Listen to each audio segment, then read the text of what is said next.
L'hôpital Pierre-de-la-Roche de Clisson fêtait ses 40 ans d'existence sur son nouveau site Saint-Crux-Pasteur. Au programme, visite des locaux, dédicace du livre retraçant l'historique de l'hôpital et visite de l'éco-pâturage. Une belle journée en perspective pour les résidents, les invités et la nouvelle directrice depuis septembre. C'était un très bel anniversaire, les gens se sont déplacés et ça c'est quelque chose de super pour nous. Le directeur général du CHU de Nantes est venu, le maire de Clisson également, d'autres maires et puis les résidents et les patients sont là, donc c'est preuve qu'ils tiennent à fêter ensemble cet anniversaire, donc c'est top pour nous. Et bien sûr, vous accueillez beaucoup de gens ici, à Clisson. Oui. Quel service vous apportez aux résidents? Alors, on a 3 services. On a un service de soins de suite, donc pour des personnes qui sortent de l'hôpital et qui vont se rééduquer, par exemple sur la marche ou sur d'autres problématiques. On a un EHPAD, donc qui accueille des personnes âgées, et puis un USLD, donc c'est une sorte d'EHPAD, mais pour des personnes qui ont des problématiques de santé un peu plus importantes. Voilà, on a 3 services. Et ça fait 120 lits en tout, avec 140 professionnels. Avec beaucoup d'animation, je crois. Vous ne laissez pas les résidents sans rien faire. Complètement. On a vraiment un service d'animation dédié, donc avec 8 ou 9 bénévoles, plus un animateur à plein temps. Donc il y a beaucoup d'activités de sortie d'établissement également. On ne reste pas uniquement dans les murs. Et voilà, et on essaie de moderniser les animations et d'être toujours au top de ce qui peut se faire. Avec, je crois, des animaux maintenant qui viennent ici partager la vie des résidents? Complètement. On a créé un éco-pâturage avec des lamas, des alpagas, des chèvres, des moutons. Alors ça a 2 intérêts. Le premier intérêt très pratique, c'est de manger, de brouter l'herbe. Donc ça nous évite de tondre la pelouse. Et le deuxième, bien sûr, pour les résidents, c'est de faire de la médiation animale. Et donc d'avoir une relation spécifique aux animaux du coup. Et donc du bien-être? Du bien-être, des souvenirs qui reviennent, des sourires.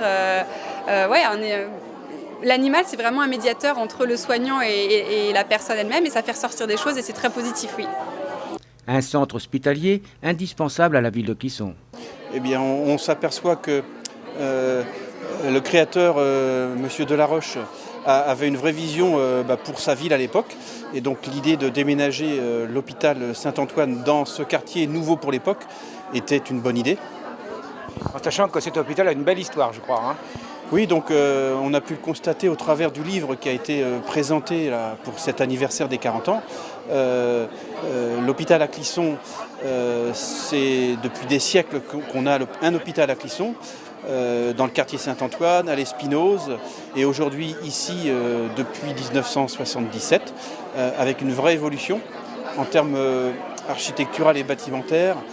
Aujourd'hui, ce bâtiment est quand même très fonctionnel. Indispensable à la ville de Clisson. Oui, donc c'est un établissement, l'hôpital Pierre-de-la-Roche, qui est bien ancré dans son territoire. Beaucoup de relations avec les institutions locales, avec la médiathèque, avec la résidence Jacques Bertrand, des animations communes. Je crois aussi des animations avec les écoles. Et c'est bien d'avoir ce lien intergénérationnel pour la ville et pour le public. Alors bien sûr, on parle souvent de nous également de l'hôpital de Montaigu qui apporte plus de soins, tout au moins des soins différents. Est-ce que ce sera envisageable du côté de Clisson? Alors là, l'hôpital aujourd'hui de Clisson est inscrit dans le schéma un peu départemental, donc, qui est appelé le groupement hospitalier de territoire Loire-Atlantique. On est relié au CHU et donc le lien avec le CHU permet aux patients et dans le parcours du patient de fluidifier, on va dire, les allées et venues des patients. Et je pense qu'on a tous à y gagner dans cette proximité avec le CHU. Donc au niveau urgence, nous avons le CAPS, qui fait partie donc des bâtiments de l'hôpital de La Roche, mais pas toujours pratique et les gens ne savent pas toujours où aller. Le CAPS aujourd'hui, alors il est signalé quand même, on a modifié les signalétiques dans la ville. Il est aujourd'hui bien indiqué. Alors c'est vrai que sur le site, il est peut-être un petit peu à réorienter. En tous les cas, le fait d'avoir le CAPS ici, c'est aussi une identité et puis un repère pour les gens de Clisson et du canton en général. Et nous noterons les valeurs qui ont un sens pour les professionnels de santé de l'hôpital Pierre-de-la-Roche. Respect de la personne, la bienveillance, l'égalité d'accès aux soins, la solidarité, la responsabilité et la confidentialité.